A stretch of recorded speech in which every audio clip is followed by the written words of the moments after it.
नमस्कार विद्यार्थी मित्रांनो, माझे नाव आहे पंकज रामदास मते आणि आज आपण शिकणार आहोत इयत्ता 6वीतल्या गणित विषयातला पाठ क्रमांक किंवा धडा क्रमांक 5 ज्याचे नाव आहे दशांश अपूर्णांक.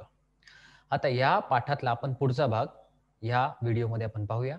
तर चला सुरू करूया भाग क्रमांक 2 ह्या दशांश अपूर्णांकाचा. तर ह्या भागात आपण पाहणार आहोत संख्या रेषेवर दशांश अपूर्णांक दाखवणे. आपण याआधी शिकलो होतो संख्या रेषेवर पूर्णांक नंबर किंवा पूर्णांक संख्या कशी दाखवतोय. आता यामध्ये आपण शिकू अपूर्णांक कसे दाखवतो. तर आपण काही उदाहरणे घेऊन आपण याला सोडूया. तर उदाहरण आहे संख्या रेषेवर 0.7 व 6.5 या संख्या कशा दाखवल्या जातात किंवा आहेत ते पाहूया. ते पहिले आपल्याला संख्या रेषा काय ते माहिती पाहिजे. संख्या रेषेचा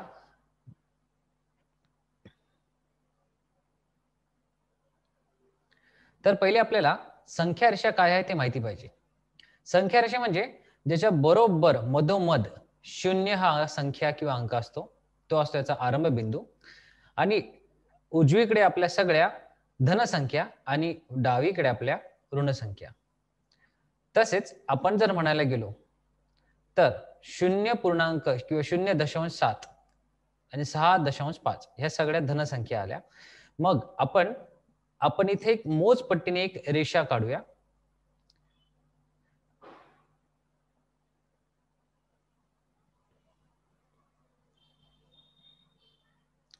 तेव्हा आपण एक मोजपट्टीने एक रेषा काढूया. त्या रेषावरती बरोबर एक एककामध्ये म्हणजे शून्यानंतर दुसरं एकक येतं 1, पण ह्या दोन एककांमध्ये बरोबर 10 रेषा काढू. म्हणजेच काय, या एककाला 10 भागामध्ये विभागूया. तेव्हा आपल्याला कळेल हे 0.7 किंवा 6.5 कसे काढतात ते. तर चला 0.7 कसे लिहितात. तर आपण एक काम करूया. 0.7 म्हणजे काय, 7 अंश छेदामध्ये 10. म्हणजेच काय, 0.7 ला आपण असे लिहू शकतो. 0.7 ला आपण लिहू शकतो अंशामध्ये लिहू 0.7 आणि छेदामध्ये लिहूया 1. आता अंशाला आणि छेदाला समजा आपण 10 ने गुणले तर 0.7 होतो 7 आणि त्याच्या खाली आपण छेदामध्ये 1 लिहिला होतो, त्याचा गुणाकार 10 बरोबर केले, उत्तर येते 10. म्हणजेच काय, आपल्याला अंशस्थानी पूर्णांक संख्या येते आणि छेदस्थानी पूर्णांक संख्या असते. तसेच आपण 6.5 याचे बघू. पुन्हा तेच आपल्या इथे पहा, याला जर आपण या संख्येला 10 ने जर गुणले त्याआधी आपल्याला करावं लागेल काय, 6.5 ह्याला अंशा ठिकाणी ठेवू आणि छेदामध्ये 1 लिहू. नंतर अंश आणि छेद दोघांना 10 ने गुणाकार करूया, म्हणजे आपल्याला उत्तर येईल 65 अंशामध्ये आणि छेदामध्ये येतील 10. आता याचाच अर्थ काय, आपण एककाला एक एकक म्हणजे काय, 0 नंतर 1 तर आपले एकक झाले 1, 1 नंतर 2 येतो, 2 नंतर 3 झाले, ही सगळी एकके आहेत. या सगळ्या एककांना आपण 10 रेषांमध्ये विभागले. तर ती दिसते कशी, ती ही दिसते अशी: 0 नंतर 1, 1 नंतर 2, 2 नंतर 3, 3 नंतर 5 हे सगळे एकक आहेत. या सगळ्या एककांना आपण 10 रेषेमध्ये विभागले किंवा विभागले त्याच्या 10 रेषा केल्या. तर 0 नंतर मोजू शकता ही 1, ही 2, ही 3, ही 4, बरोबर 5वीला एक छोटी पण ठळक एक रेषा आहे. त्यानंतर 6, 7, 8, 9 आणि 10 वरती आपला बरोबर हा दुसरा एकक येतो. तर ह्या सर्व एककांना आपण बरोबर समान विभागले आहेत. आता आपल्याला काय दाखवायचे, 0.7 म्हणजेच काय, 7 अंशात छेदात 10. आता 0.7 कसे दाखवले जाते, तर आपण म्हटले 7.10 म्हणजेच काय, 7 छेदामध्ये 10 म्हणजेच काय, आपण एका अंशाला एका एककाला 10 रेषेमध्ये विभागले. तर 10 रेषेला विभागल्यानंतर आपल्याला जी पहिली आपल्याला मोजमाप करता करता पहिली जी 7वी रेषा येते तीच असते आपली 0.7. कारण 7/10 म्हणजे काय, आपण रेषांचा 10 विभाग केलेत, एका एककाचे 10 विभाग केले, तर 10 विभागांमधली 7वी रेषा असे म्हटले जाते. तसेच आपण हर एक एककाचे 10 विभाग केलेत, तर त्या 10 विभागामध्ये 65वी रेषा म्हणजेच कुठली, इथून जर तुम्ही मोजत गेला तर ही 10 रेषा, ह्या 10 रेषा ह्या पुढच्या 10 म्हणजे 30, 40, 50, 60. तर बरोबर 60 विभाग झालेच. म्हणजेच आपल्याला कुठलं एकक येते? 6वं एकक येते. आता 6व्याच्या पुढे 65वी रेषा म्हणजे कुठली? ही छोट्या छोट्या रेषा जर मोजल्या तर बरोबर ही मध्ये बरोबर एक छोटीशी ठळक येते, ती असते आपली 65वी. तिलाच आपण म्हणतो 6.5. तर लक्षात ठेवा, आपण कुठलेही अपूर्णांक आपल्या संख्या रेषेवर मांडू शकतो किंवा दाखवू शकतो. फक्त आपल्याला एवढंच माहिती पाहिजे का त्याच्या अंशस्थानी आपल्याला किती संख्या येते. तर ह्या पाठामध्ये आपण काय शिकणार आहोत? आपण कुठल्याही अपूर्णांकाला पूर्णांकामध्ये कसे काढायचे, त्याचा व्यावहारिक व्यापारात कसा उपयोग करतो, ते आज आपण या धड्यामध्ये शिकणार आहोत. तर चला पहिले यावरती काही एक प्रश्न आहेत ते सोडूयात आणि मग पुढे जाऊयात.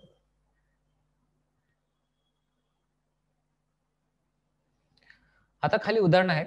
खालील संख्या रेषेवर दाखवा. तर आपल्याकडे पहिली संख्या आहे 3.3.5. 3.5 म्हणजे काय? हिला पहिले आपण अंश छेदारूपात लिहू, म्हणजेच ती 35/10. 35 म्हणजे काय? आपण हर एक संख्येला, हर एक एककाला 10 मध्ये विभागले आहे. तर आपण कसे लिहिणार? 10 मध्ये विभागले म्हणजेच काय? आपण लिहिणार 35/10. हे 0.8 ला आपण लिहू 8/10. हे 19/10 झाले, हे 42/10 झाले, 27/10 झाले. काय करायचंय? पहिल्यांदा या सर्व संख्यांच्या खाली एक एक लिहू आणि मग अंशाला आणि छेदाला 10 ने गुणूया. तेव्हा आपल्याला ही उजव्या बाजूकडे जे उत्तर दिले आहे सगळ्या संख्यांचे ते आपल्याला मिळेल. आता ह्या उत्तराचा फायदा काय? आता आपल्याला बरोबर 35वी रेषा शोधायची. इथे बरोबर 8वी रेषा शोधायची, इथे 19वी, इथे 42वी, इथे 27वी. अजून एक मार्ग आहे त्याचा उत्तर शोधण्याचा, तेही मी तुम्हाला सांगतो. तर चला आपण संख्या रेषेवर जाऊ. तर पहा, सर्वात पहिले आपल्याला आहे 35. 35 म्हणजे काय? आपण एक एककाला 10 रेषेमध्ये विभागले आहे. म्हणजेच काय? आपल्याला असे किती एकक मोजायचे? 3 एकक मोजायचे, जेणेकरून आपल्याला 30 ही संख्या होईल. तर ही पहिले एकक झालं, हे दुसरं एकक झालं आणि हे झालं तिसरं एकक. आणि ह्या तिसऱ्या एककानंतर आपल्याला पुढची संख्या पाहिजे 5. म्हणजे बरोबर ही मधली ठळक लाईन येते ती म्हणजे 5वी. म्हणजेच आपलं उत्तर काय भेटलं? 3.5. तसेच 0.8 म्हणजे काय? सुरुवातीपासून मोजा, बरोबर 8वी लाईन येते, तीच असते आपली 0.8. नंतर ते 1.9 म्हणजेच काय? 19वी रेषा. तर 19वी रेषा म्हणजे काय? इथे पाहू शकता, इथे पहिला आकडा आहे 1 म्हणजेच काय? 10 अधिक 9 म्हणजेच काय? हे पहिल्या 10 रेषा त्याच्या पुढे 9वी रेषा मोजा, म्हणजे ही 9वी रेषा बरोबर 1.9 आली. आता 4.2 4.2 म्हणजे काय? 42/10. तर बरोबर पहिल्यांदा आपल्याला 40 विभाग मोजायचे किंवा 4 एकक मोजायचे. म्हणजे हे पहिले एकक ज्याला आपण 10 मध्ये भागलं, तर पहिले एकक, दुसरं एकक, तिसरं आणि हे चौथं एकक. हे 4 एकक झाली का त्याच्या बरोबर पुढच्या दुसरी रेषा जी असेल, म्हणजे त्याच्या एक सोडून जी दुसरी रेषा येते ती येते आपले 4.2. आणि सगळ्यात शेवटी 2.7 म्हणजेच काय? पहिले आपल्याला इथून घ्या किंवा इथून घ्या, 2 एकक सोडा. म्हणजे हे पहिलं एकक, हे 2 एकक, हे 2 एकक सोडले का बरोबर त्याच्या पुढची 7वी रेषा, म्हणजे 1, 2, 3, 4, 5, 6 आणि 7वी. तर ही 7वी रेषा आपल्याला दाखवते 2.7. तर अशा प्रकारे आपण कुठलेही अपूर्णांक आपल्या संख्या रेषेवर दाखवू शकतो.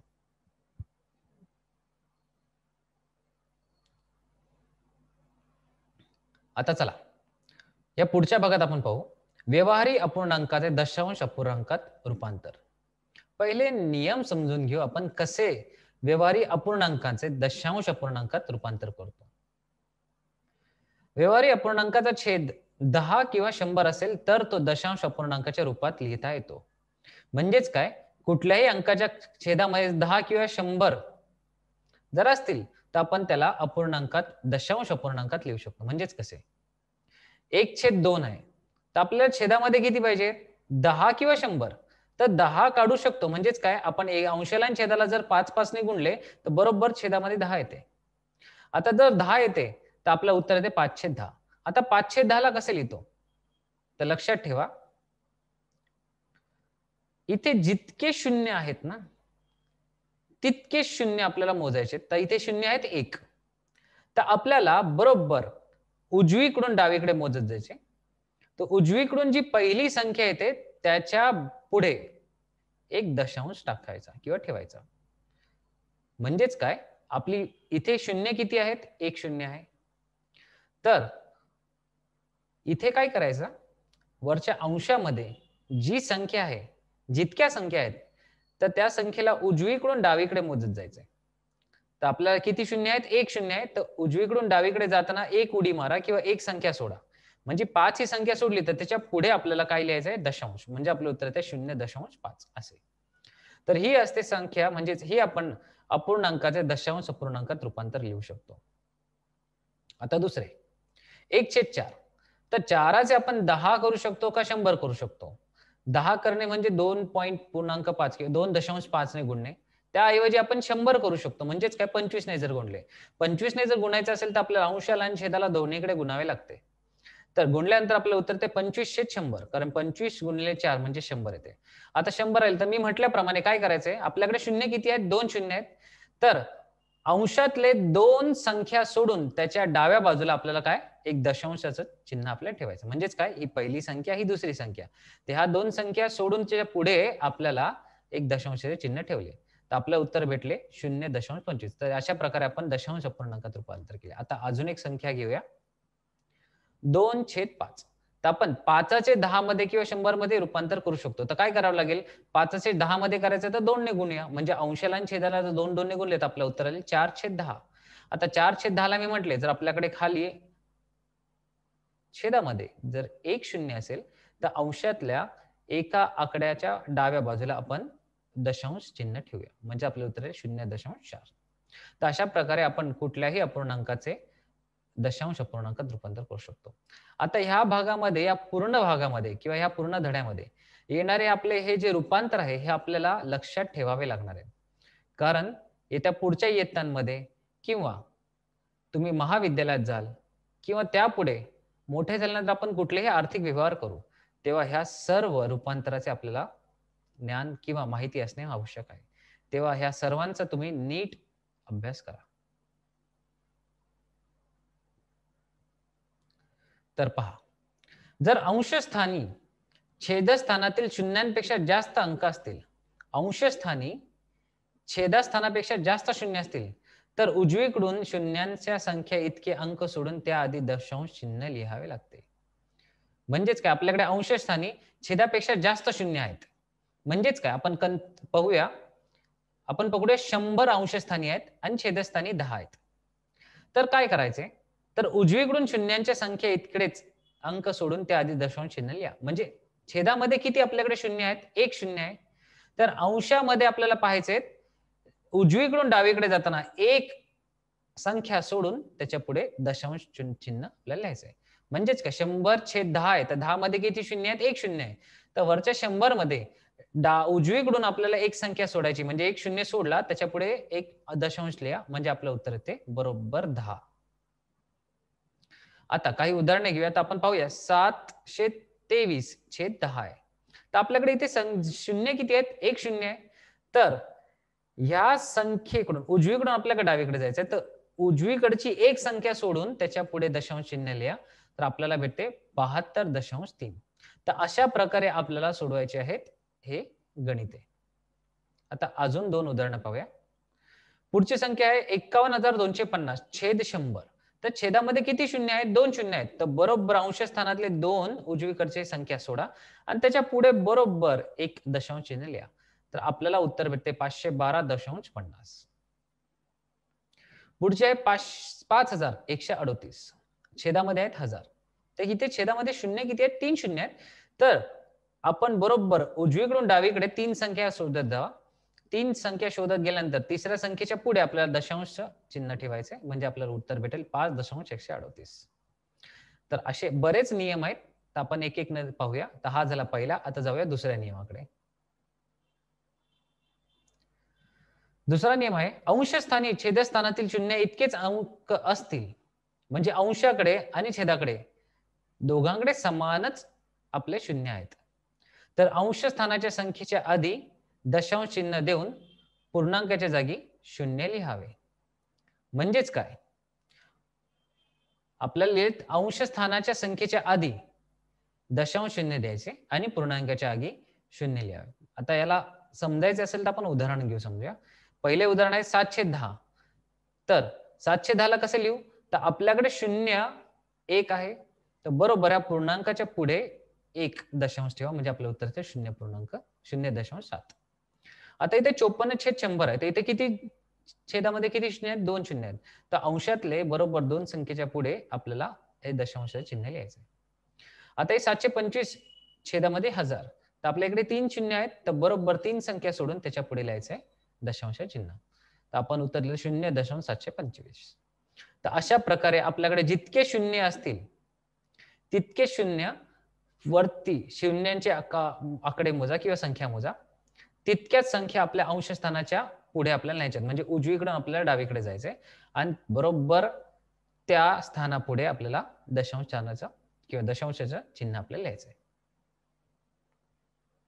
आता तिसरा नियम पहा. अंशस्थानी छेदस्थानातील शून्यापेक्षा कमी संख्या असतील किंवा अंक असतील तर अंशाच्या आधी काही शून्य देऊन एकूण अंक छेदातील शून्यांच्या संख्या एवढे करावेत. त्याआधी दशांश चिन्ह लिहावे व पूर्णांकाच्या जागी 0 लिहावे. म्हणजेच काय, आपल्याकडे संख्या 8 आहे, परंतु आपल्या जर छेदस्थानी बघितले तर तिथे एक वरती अंशात एकच संख्या पण छेदामध्ये 2 संख्या आहेत. तर काय करायचंय? तर छेदातले पहिले शून्य मोजा. किती शून्य आहेत? 2 शून्य आहेत. तो बरोबर 2 शून्य आहेत तर वरती अंशात पण 2 संख्या येतील अशी संख्या लिहा. त्यासाठी काय करावं लागेल? आपल्याला दिलेल्या संख्येच्या डाव्या बाजूला आपण एक शून्य घेऊ शकतो, कारण संख्येच्या पुढे डावीकडे शून्य लिहिले तर त्याने काही फरक पडत नाही. त्या संख्येचे मोजमाप तितकेच राहते. आता काय करायचंय? आपल्याला खाली किती शून्य आहेत? 2 शून्य आहेत. तर बरोबर उजवीकडून डावीकडे 2 संख्या सोडा आणि त्याच्या पुढे आपल्याला लिहा दशांश चिन्ह. तर आपलं उत्तर आहे 0.08. आता आपल्याकडे संख्या आहे 8/1000. तर बघा वरती एकच संख्या आहे पण खाली 4 संख्या आहेत. 4 मध्ये पण 3 शून्य आहेत. तर काय करायचंय? वरती पण 3 संख्या येईल असे काम करूया. तर वरती आपण काय लिहिलं? डाव्या बाजूला संख्येच्या 2 शून्य आपण जोडले. तर वरती पण 3 संख्या आल्या, खाली हजारामध्ये पण 3 शून्य आले. तर आपण बरोबर 3 संख्या सोडायच्या उजव्या बाजूच्या आणि त्याच्या पुढे दशांश चिन्ह लिहायचं. म्हणजे ही पहिली संख्या, ही दुसरी आणि तिसरी. ते बरोबर इथे आपण दशांश चिन्ह लिहू. तर बघा 0.008 हे आपले उत्तर आले. आता याआधी आपण पाहिले व्यवहारी अपूर्णांकाचे रूपांतर दशांश अपूर्णांकात केले. आता दशांश अपूर्णांकाचे व्यवहारी अपूर्णांकात रूपांतर करू. म्हणजे आपल्याला संख्या दिली असेल 0.7 किंवा 0.008 अशा, त्याचे आपल्याला उत्तर काढायचे आहेत व्यवहारी अपूर्णांकात, म्हणजेच काय, अंश आणि छेदात. तर कसे करायचे आपण पाहू. आता पहिले उदाहरण आहे 26.4. तर इथे पाहू शकता, इथे एका संख्येच्या आधी दशांश चिन्ह आहे. तर आपण काय करायचे? ती संख्या जशी आहे तशी आपण अंशस्थानी लिहू आणि आपण पाहिलेत उजवीकडच्या एका संख्येच्या पुढे आपल्याला दशांश चिन्ह आहे. म्हणजेच काय, आपल्या छेदामध्ये आपण 1 शून्य लिहू शकतो. म्हणजे आपण एकाच्या पुढे आपण 1 शून्य लिहू, म्हणजे आपले उत्तर झाले 264 छेदामध्ये 10. आता हे बघा 0.04. तर मला सांगा इथे किती संख्या सोडून शून्य आपलं दशांश चिन्ह आहे? तर ही 1 आणि ही 2. तर काय करायचंय? आपण या संख्येचा फक्त हे आकडा लिहूया, ही संख्या लिहू. आपण लिहू 4 आणि छेदामध्ये लिहू एकाच्या पुढे 2 शून्य. तर इथे जितके संख्या सोडून आपल्याकडे दशांश चिन्ह आहे तितकेच शून्य आपल्याला एकाच्या पुढे छेदस्थानी लिहायचे आहेत. आता तिसरी संख्या बघा 19.315. तर इथे बघा 1, 2, 3 संख्या सोडून आपल्याला दशांश चिन्ह आहे. म्हणजे काय, आपल्याला छेदामध्ये एकाच्या पुढे 3 शून्य लिहायचे आणि ही संख्या जशी आहे तशी आपण इथे लिहू, परंतु दशांश चिन्ह इथे लिहू नका. तर आपलं उत्तर आले 19,315 छेदामध्ये 1000. तर ह्या दिलेल्या आता याआधी आपण सोडवल्या, त्यासाठी आपला नियम काय लक्षात ठेवायचा? तर बघा दशांश अपूर्णांकाचे व्यवहारी अपूर्णांकात रूपांतर करताना दिलेले दशांश अपूर्णांकातील दशांश चिन्हाचा विचार न करता, म्हणजेच काय 19.315 असे उत्तर होते. आपला प्रश्न होता, तर आपला दशांश पाहायचा नाहीये. दिलेली जी संख्या आहे 19.315 जशी आहे तशी घ्यायची, फक्त दशांश घ्यायचा नाही. तर विचार न करता मिळालेली संख्या व्यवहारी अपूर्णांकाच्या अंशस्थानी लिहा. म्हणजे आपण 19.315 जशी आहे तशी लिहिली व छेदस्थानी 1 हा लिहा आणि त्यापुढे हा अंक लिहून दिलेल्या संख्येतील दशांश चिन्हाच्या पुढे जेवढे अंक होते तेवढेच शून्य एकाच्या पुढे लिहा. जसे आपण केले त्याच आपण शब्दामध्ये आपण उत्तर लिहिलेले आहे किंवा समजेल असे लिहिले आहे. तर आज आपण काय शिकलो? आज आपण पाहिले सगळ्यात पहिले कुठलेही दशांश अपूर्णांक आपण संख्या रेषेवर कसे मांडू शकतो, आणि त्यानंतर आपण पाहिले व्यवहारिक अपूर्णांकाचे दशांश अपूर्णांकात रूपांतर आणि तसेच उलटे दशांश अपूर्णांकाचे व्यवहारिक अपूर्णांकामध्ये रूपांतर. तर ह्या सगळ्यांचा आपण अभ्यास केला. आता या पुढच्या येणाऱ्या भागात आपण पाहूया या पाठावरचा सराव संच.